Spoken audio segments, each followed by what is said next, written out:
In Genesis 3, verse 15, we see what's called the Protoevangelium. It's the first gospel. It's a promise of restoration, a promise of a deliverer. In this scene, we see that the enemy has deceived Adam and Eve, and they've sinned.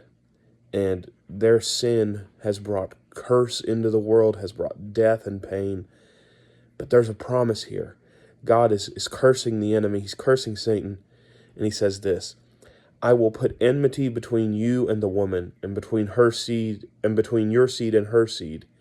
He shall bruise you on the head, and you shall bruise him on the heel.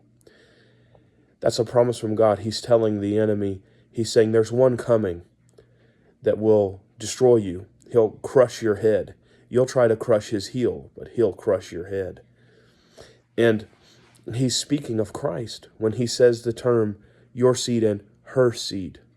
Christ was the seed of a woman as it was promised because he came from a virgin birth.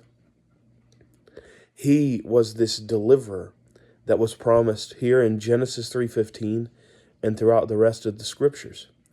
The whole Bible points to Jesus and is looking for Jesus.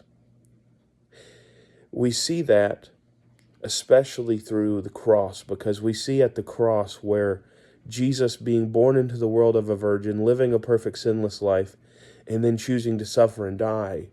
We see this on the cross because Satan bruised Jesus' heel. Jesus died. But in that death, Jesus crushed Satan's head. Jesus destroyed the power of the enemy. He destroyed the power of sin, of sickness, of hell. Jesus, through death, beat death. And through that, he crushed Satan's head. And now today, Satan has no power over you but what you give him. Because Christ freely offers salvation. For whoever calls upon the name of the Lord shall be saved.